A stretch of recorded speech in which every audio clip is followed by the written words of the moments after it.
at the bottom of your receipt. You save 0.5% today. That is an annualized metric of their savings. We see that that's lower for millennials than for Gen X or boomers. The percentage of their spending that goes to front page promoted items is also lower. And the savings amount or discount amount that they accumulate on their private label purchases is also lower among millennials than it is among Gen X or boomers. Private label is definitely important to this group, and as we look at their private label shopping across categories, we see that millennials over-index in terms of their household penetration on private label in 96 out of 350 categories that we assessed. And many of the categories in which they over-index on private label penetration are in those fresh departments, particularly those branded, value-oriented, private label fresh offerings really capture that notion of simplified value.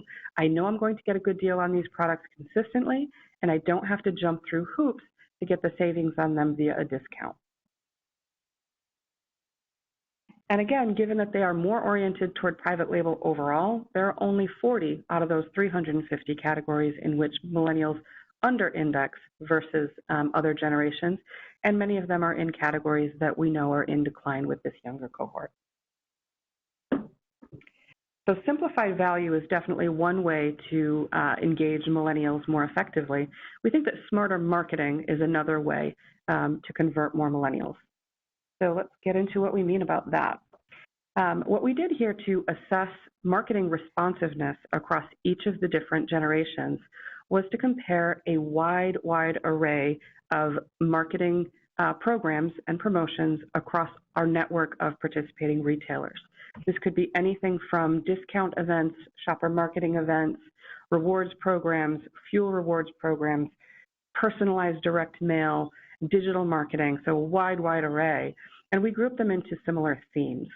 And what we see here is that when we look at which marketing programs millennials are more likely to participate in, we see that they are less likely to participate in events such as fuel savings, new or lapsed customer programs, which tend to use a lot of category and department as well as total store basket bounce back offers, and they're slightly less likely to participate in programs that really are only focused on savings, discounts, and coupons. They are more likely to participate in mobile and web-based programs, as well as in programs that have more of a customized, personalized rewards and offers, such as baby and kid clubs and pet rewards clubs.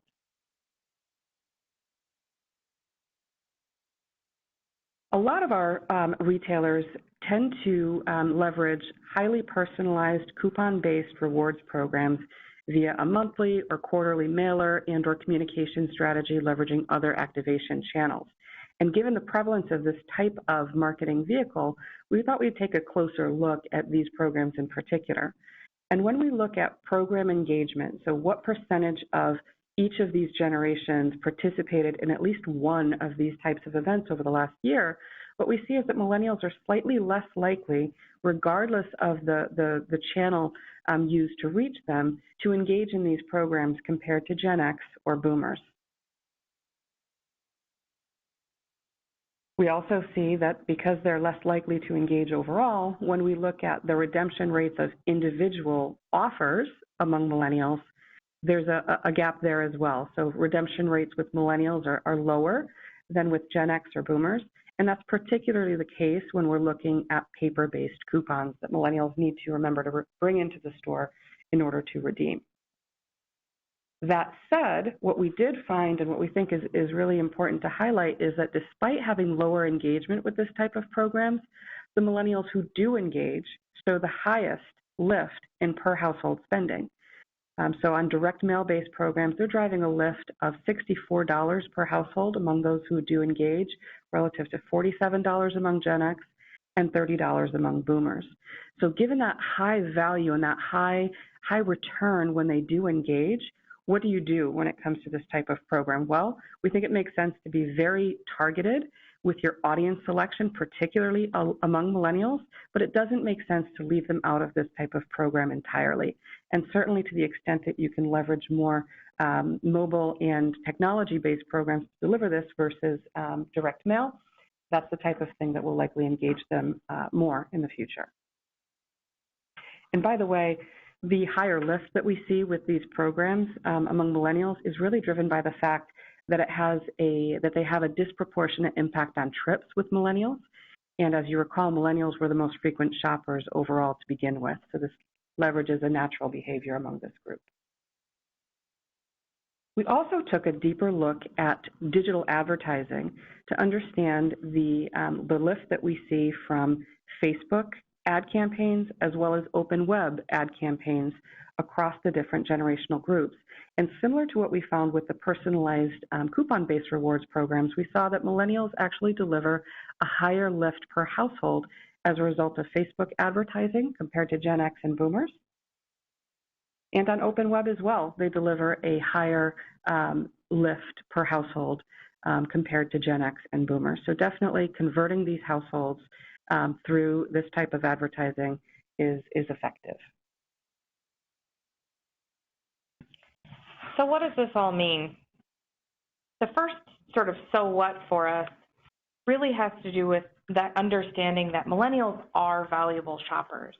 They're still up and coming, and there aren't as many of them shopping regularly as boomers. But as they are, we need to understand just how valuable they are. They are likely to be a core shopper. In fact, just as likely to be a core shopper of a retailer than either Gen X or boomer. And really the takeaway there is to make sure that the marketing budget reflects the value of those millennials. And so that the overall budget and spending is aligned with ensuring that there are programs that are beneficial to this group. The second is that many retailers, of course, have a conversion gap with millennials, as we discussed, relative to Gen X and boomers. And in fact, they tend to be the ones accelerating the leakage out of the food channel to alternative formats. And we see this across a multitude of ways. One could be Amazon, two could be other online grocery shopping, specialty niche formats, et cetera. It really is a risk and an opportunity in this group. And the opportunity really lies in the ability to capitalize on the two major themes that we discussed, which is simplified value and smarter marketing. So simplified value is absolutely a key need for this group. They want good everyday prices without having to jump through hoops or deal with complex discount-driven promotions. Retailers that can do this will absolutely win with millennials. And many of them so far are not actually in the grocery channel. So the grocery channel has a lot of catch-up to do with putting together promotions that will appeal to this type of consumer. Private label can and will play a key role in delivering this simplified value to millennial consumers. However, they have to be tailored to the tastes of this generation. So focusing on fresh, branded private label offerings and tailoring the assortment to this diverse international palette, or the ethnic explorer as we call it, is key. There are some retailers today that are doing a really good job of that, and we showcased some of the pictures in the earlier slides, but Wise Markets in Pennsylvania has a product called Skinny Chicken and Skinny Turkey. It's really the same as any other chicken or turkey, but it's branded appropriately. It speaks to their healthy lifestyle, and it is really simple packaging. We also see that at other retailers where you have in-store private label but branded sausage being made with a whole host of different varieties and flavors, again, appealing to that sort of ethnic explorer type palette of the millennial. So I think we'll see a lot more of this coming, but certainly there are some great examples today, but long road to go for some of the more mainstream traditional retailers. And then lastly, millennials do respond differently to marketing programs. So thinking about supporting the private label program overall with relevant, personalized, tech-friendly digital marketing, it will be critical. And thinking about the overall budget, focusing less on short-term cost and CPM and more on those long-term rewards of converting the millennial shopper is key. So one of the things we learned that Megan went through with those rewards programs is, yes, the engagement is less, and yes, the redemption is less, but man, when they engage, they are highly, highly valuable. So getting to them through the right channel and in the right way is really critical because it's absolutely worth it.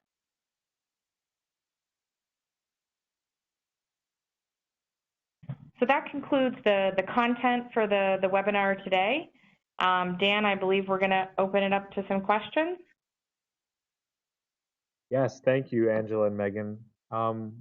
If anybody from the audience has any questions, on the sidebar there is a chat box. So you can send me the questions through the chat box and I will relay them back to Megan and Angela. We have a few that have come in, so first question. What are some examples of retailers that are getting it right in terms of connecting with millennials?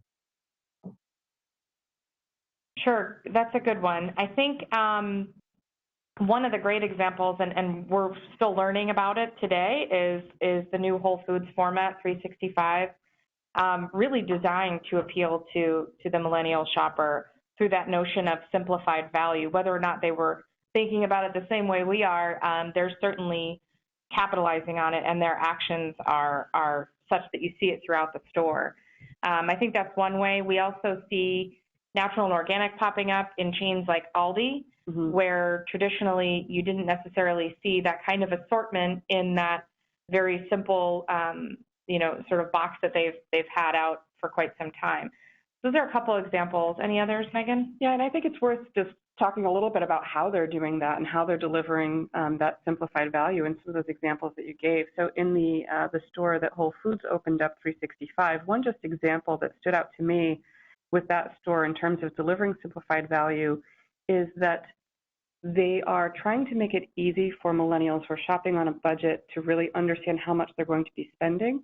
And so some of their produce items there are simply priced per item versus per pound, so that you know when you put 3 apples into your basket exactly how much you're going to be spending on those 3 apples versus having to go to a scale and weigh it. And that's just one example that I think speaks to how it's very simple changes that can be made to really help deliver a seamless, frictionless experience for millennials who are shopping based on that notion of value but don't want to jump through hoops to get it. Next question. Are the differences you see with millennials more driven by the generation or by the life stage? You know, that's a question where I would probably answer that it's driven by both. So what we see here is that there are differences when we take all of the work that we've done and all of the research that we've conducted and break it down by subgroups within millennials, looking at younger millennials versus older millennials as an example, and breaking it down by millennials that do and that don't have kids. We definitely see some common themes. That notion of simplified value holds across all of those groups. But we do see that households, millennial households with kids and millennial households that tend to be sort of toward the higher age range of the group that would be considered millennials do tend to behave a little bit more like Gen X when it comes to their participation in programs that are a little bit more discount-based, their participation in these personalized reward programs.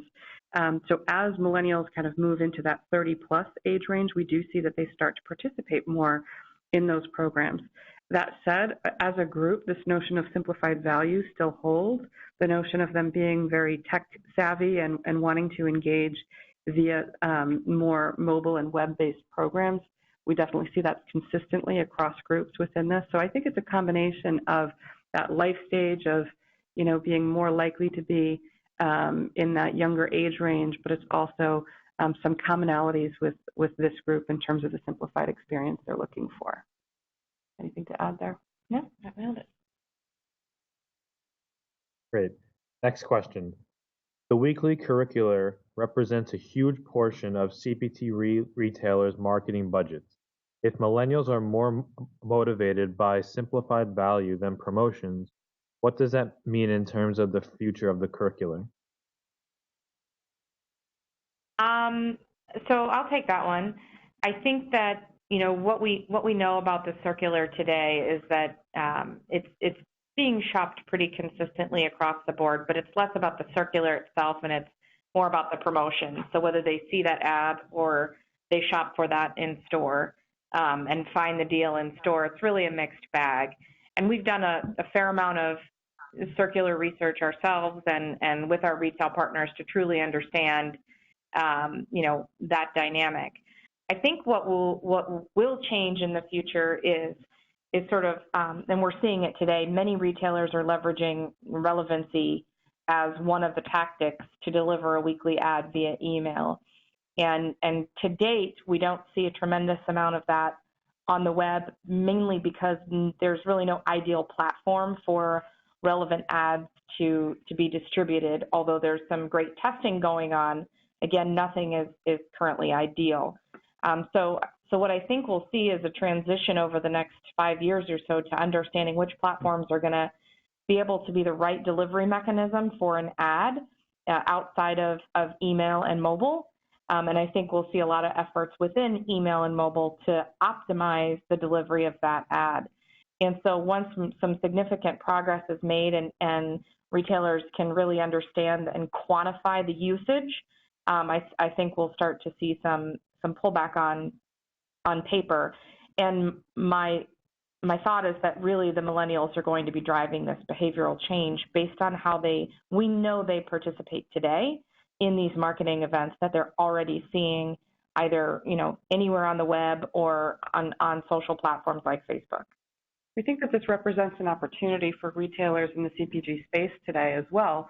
As you look at the behavior with boomers that have really grown up being very conditioned to shop from that circular and to leverage that certainly has been what's created this cycle where that accounts for a huge portion of spending, and retailers feel very understandably reticent about pulling back on that. So seeing the emergence of this new generation that's less hooked on those deals, we think represents an opportunity for them. And it certainly doesn't mean that price isn't important. It doesn't mean that getting a good value isn't important to millennials. It just means that they want to do it in a way that's more customized to them, more personalized, and simpler for them to take action on. And we think that really represents an opportunity to move away from this high dependence on circular-based promotions for CPG retailers.